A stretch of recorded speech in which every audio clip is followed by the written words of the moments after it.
Roma Wines present Suspense.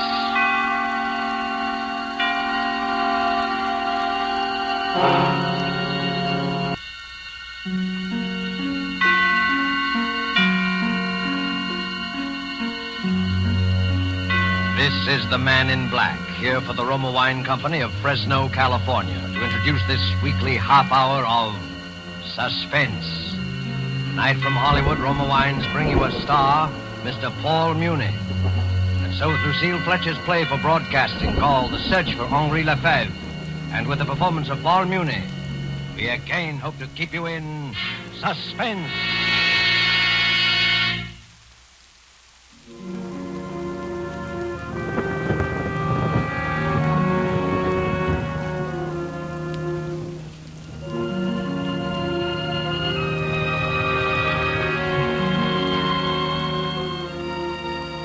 I had just set down the last note on paper. You know what it is to write a piece. The agony, the drudgery, the exaltation. A fever consumes one. Hours melt away at the piano. Time, people mean nothing. The world revolves around this rocking song, this tender magic. A heavenly feeling comes into your heart and nestles there. So it was with this music. I had just set down the last note on paper. I was happy and weary and full of peace. I lay down on the sofa to relax before Suzette brought my supper. There's a radio near the couch. That night I turned it on.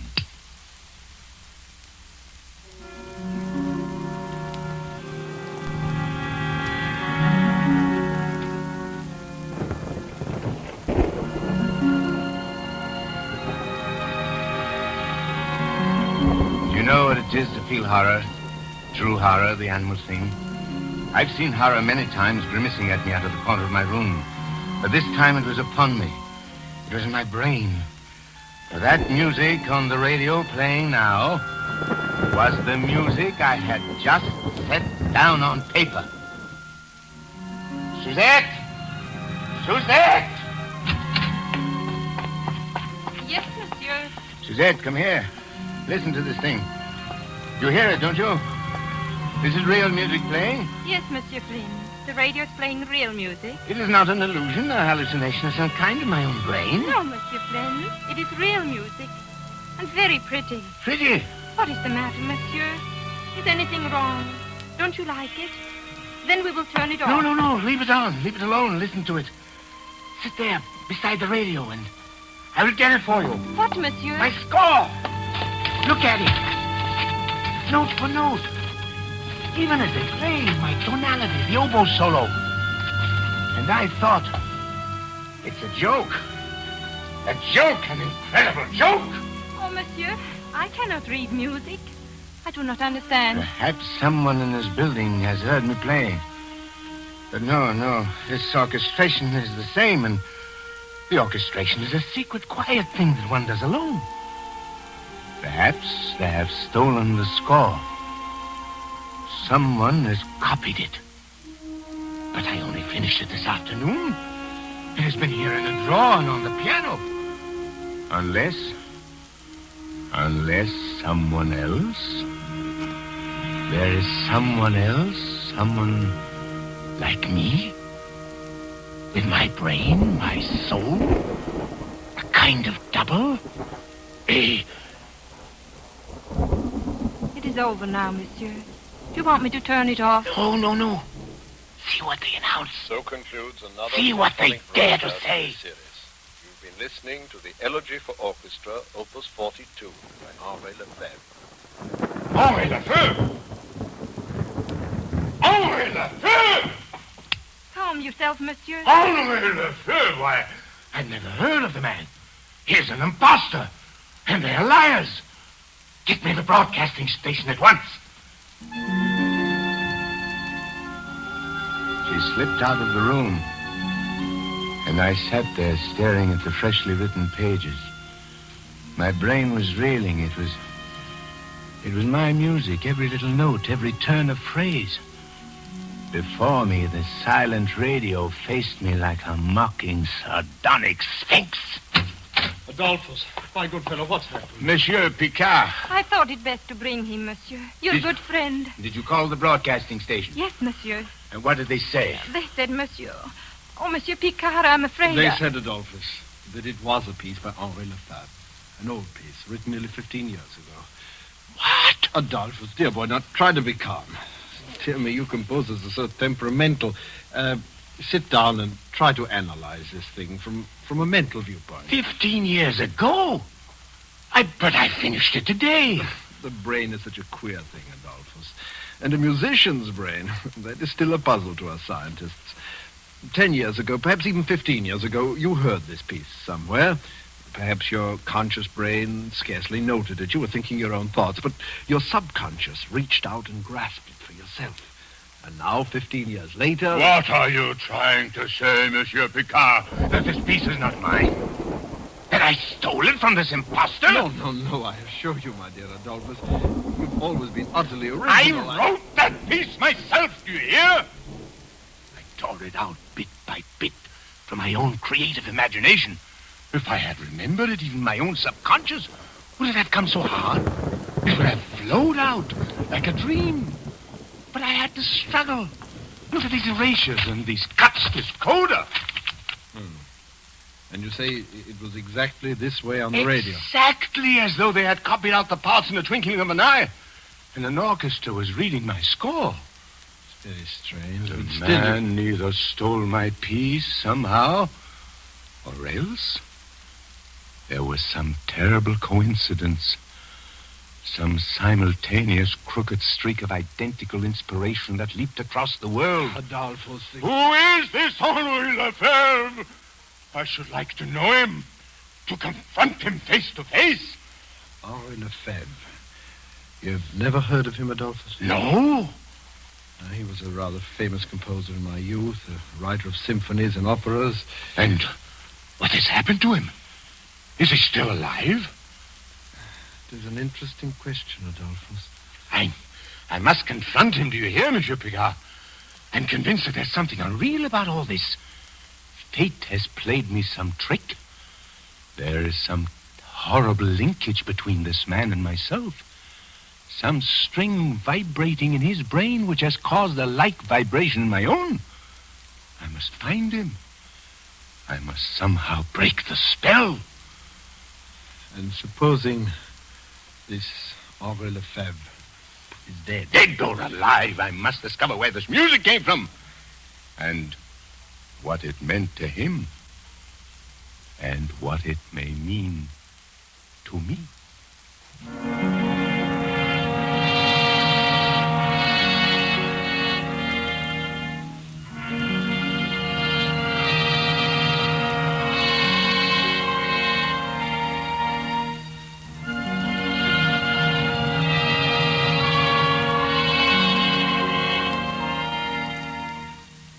Tonight, Roma Wines are bringing you as star Mr. Paul Muni, whom you've heard in the prologue to The Search for Henri LeFevre, tonight's study in suspense.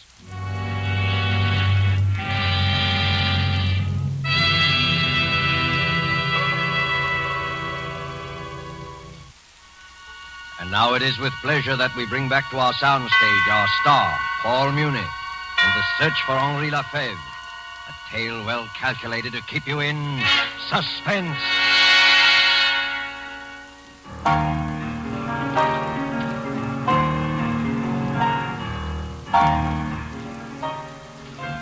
Henri LeFevre, born 1885, Rouen, France. Educated at the École Normale, fellowship student in composition, the Paris Conservatoire.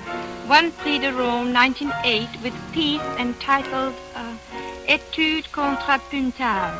Studied under Saint-Saëns for 2 years. Made first great success with performance of opera Ectate, which was presented at the Paris Opera in... Do you want me to go on, monsieur? No. These dictionaries tell you nothing. They make everything smell of dust and corruption. Has the mail come in yet? No, monsieur. Only the package of music from the library. His music? Yes, monsieur. Then what are we waiting for? Give it to me. Henri LeFevre. Elegy. Opus 42. Incredible to think of all those years. Look, Suzette. The paper is already turning yellow. The engraving is old-fashioned, and yet it's exactly... Adolphus. Yes? I have a letter from his publishers. He is still alive. Thank God. But there is some mystery about him. They would not give me his present address. What do you mean? They say they've not heard from him in 10 years. His musical output has ceased. He submits nothing, does not answer their letters. Well, then how do you know he's still alive? They occasionally hear from Madame LeFevre. Madame LeFevre? He has a wife who's been living in Rouen. Good. We will write to her at once. That will not be necessary, Adolphus. Now, calm yourself. This is the best news of all. Madame LeFevre has arrived now in this very city. In fact, I brought her here to see you. Bring her up at once. Adolphus, I beg of you, now calm yourself. You'll frighten her. You must not be too hasty. I will not frighten her. I will only find out where he is. Or perhaps even seeing her. Sometimes reality shrivels everything. The truth becomes drab, This commonplace. way. This way, Madame LeFevre. Over here. Yes, Madame, this door. I stood quite motionless in the center of the room. A woman dressed in black confronted me across the waist of the polished floor.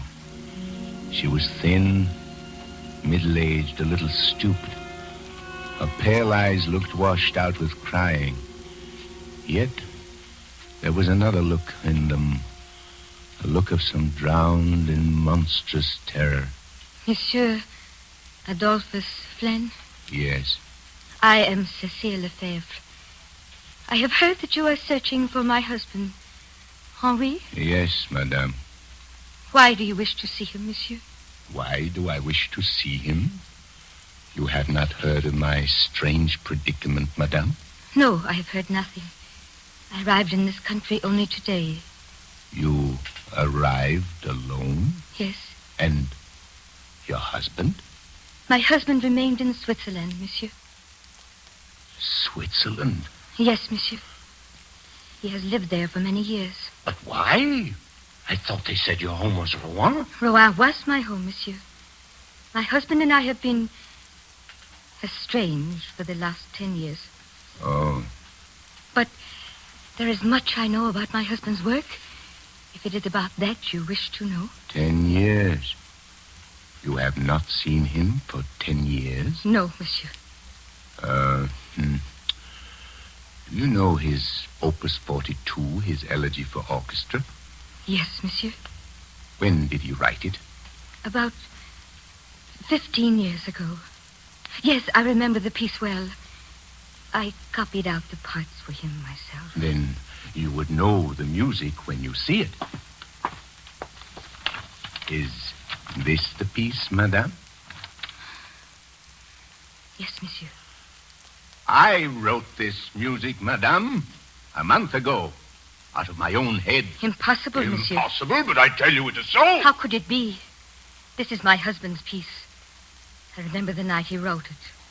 Hot midsummer night. The windows were open. We could hear the bells of Rouen ringing the hours. He could not sleep. Our little daughter had been crying. Your little daughter? Does this distress you, monsieur? No. Please go on. He wanted to call the piece Pavin for Louise, after our little daughter. But I wouldn't let him. It was too sad, I said, and I made him call it just elegy. But he said it was her piece, that he had been thinking of her crying all the time he set it down.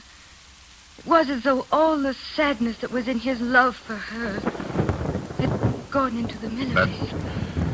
But I still don't understand. I wrote this music out of beauty, out of spring, sunshine, and happiness. He could never understand why it was so popular. He didn't want to publish it. He hid it away, saying it was like a premonition. It had come to him like some hideous omen from another world. And he was right, monsieur. How do you mean? Our little daughter, Louise, She died a little while later. Madame LeFevre? Yes, monsieur. I beg your pardon for crying. I do not want to see your husband or hear this music ever again. My search is ended. Do you believe in ghosts, madame? No, monsieur. I've been through too much to believe in poor, sad ghosts. But I do. I believe that neither your husband nor myself really wrote that piece. There is some further horror, some demon force at work in this music. It captured him, and it has captured me. Tell me, Madame LeFevre, did your husband write any music after he wrote this piece? Not much more, monsieur. You mean it racked his brain as it has racked mine? Leaving him without inspiration? No, it was not that. He continued to write. He still writes. But nothing he has written for 10 years has had any meaning. What do you mean? Monsieur, have you not already guessed the truth? My husband has gone mad.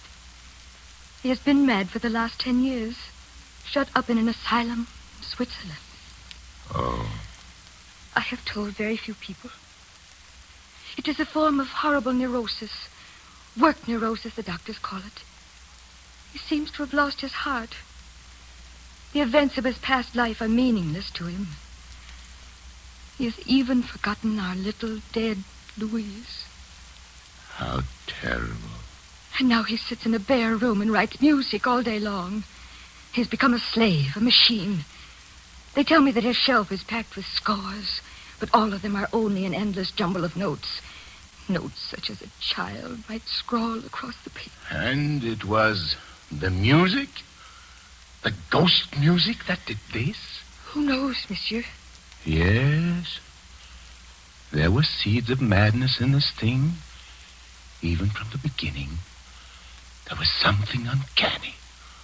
Why should that radio play that music just after I had finished the piece? Why should you, a perfect stranger, have come here and found me? Perhaps I, too, am destined to go mad. Monsieur, believe me, people do not go mad so easily. To be destroyed as my husband was destroyed, one must have deep sadness and love. One must have human ties, a wife, a beautiful little child.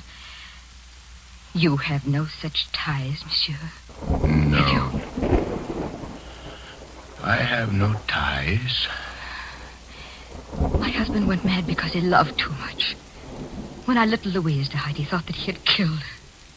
She died of simple pneumonia, but he could never understand. He became insane with grief. He thought he was her murderer. Don't you see, monsieur? You who live here alone, whose life is so quiet. Madame LeFevre, I beg your pardon, monsieur.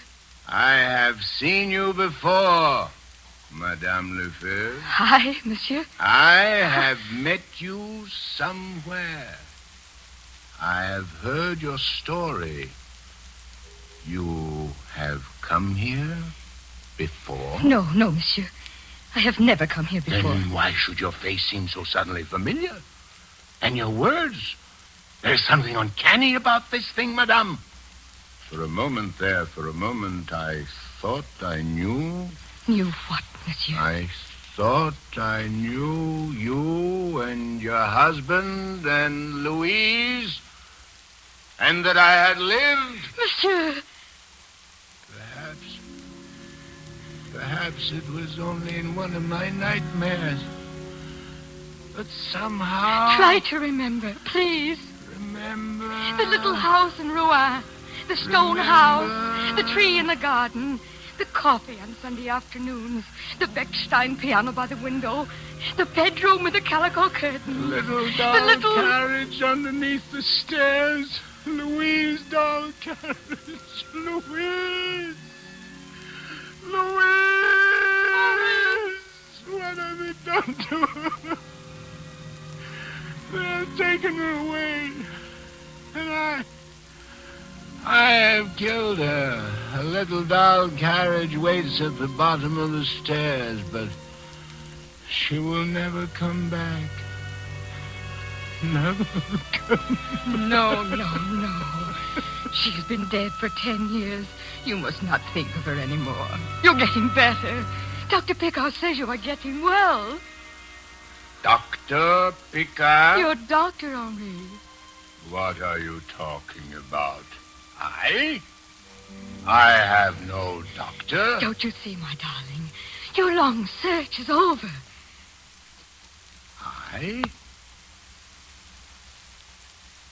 I am Henri LeFevre. Yes, darling. I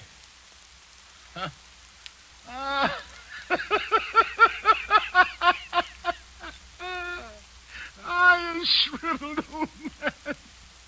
I locked up in the walls of a lunatic asylum for 10 years, writing a jumble of notes like a little child. Then, who is Adolphus Flynn? A name you made up, darling. A poor, mad name. My symphonies are rubbish, you say? My adoring public are only shadows running across the walls? And these mountains beyond my window? These mountains? You are lying to me! Henri. I tell you, my name is Adolphus Flynn. Look, Henri, this room, these bare white walls, these bars across the window, this door one cannot open from the inside. For 10 years, Henri, for 10 years I have waited for a glimmer to come, for some little memory like that music. For 10 years I have prayed for you every day. For 10 years? While I sat here? I do not believe it! Dr. Picard! Henri, my dear fellow. You call me Henri, too? I cannot tell you how happy I am, Madame LeFevre. The experiment has worked beyond our fondest hopes. I've been listening to every word, and you've handled it exactly Monsieur right. Picard. Am I Henri LeFevre? Yes. I have been mad for 10 years. You have deceived me for 10 years. I am not Adolphus Flynn. Oh, Henri, if you could have known how my heart beat when Dr. Picard first telephoned. And now... Naturally. My poor fellow, it must be a terrible shock. After 10 years, one cannot be cured overnight. Rest, much rest will be necessary, and many little talks. But you will see, in a few months, we may hope for something quite remarkable, Monsieur and Madame LeFevre.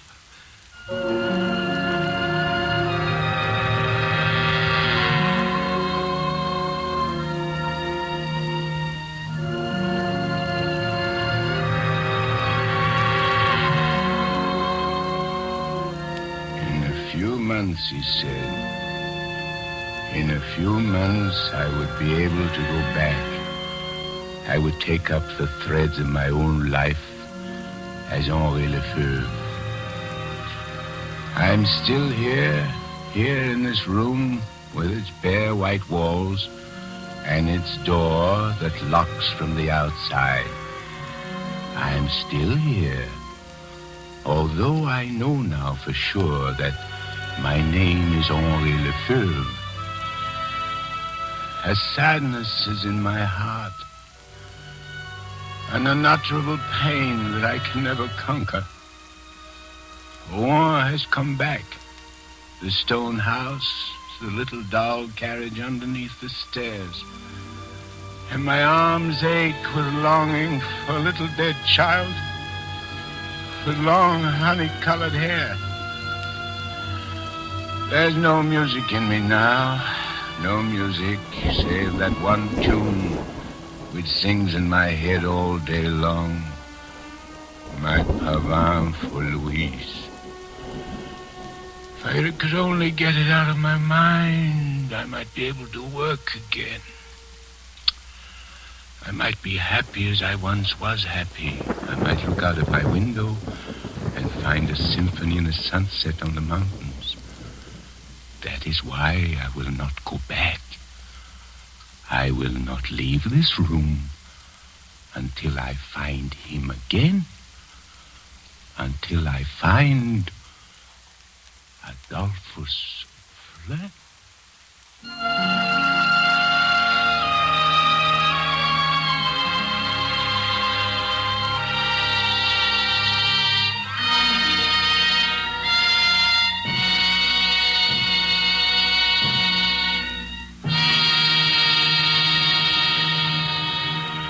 And so closes the search for Henri LeFevre by Lucille Fletcher, starring Paul Muni. Tonight's tale of Suspense. Suspense is produced and directed by William Spear. This is Paul Muni. It's been a great pleasure to appear in this distinguished radio play theater, which is devoted to the art of suspense. I should like to pass along to you the information that I just gleaned from Mr. Spear. Next week, at this same time, my friend, Mr. Herbert Marshall, will be your star in that very extraordinary novel of vengeance and retribution called The Beast Must Die. And one more word. You've been hearing a great deal about the Fifth Warlone Drive. It may sound to you as though we on the radio are being a little overly insistent about it. Well, we are being insistent. You must listen. You must respond. Buy an extra war bond tomorrow. Next Thursday, same time, you will hear Herbert Marshall as star of Suspense. This is CBS, the Columbia Broadcasting System.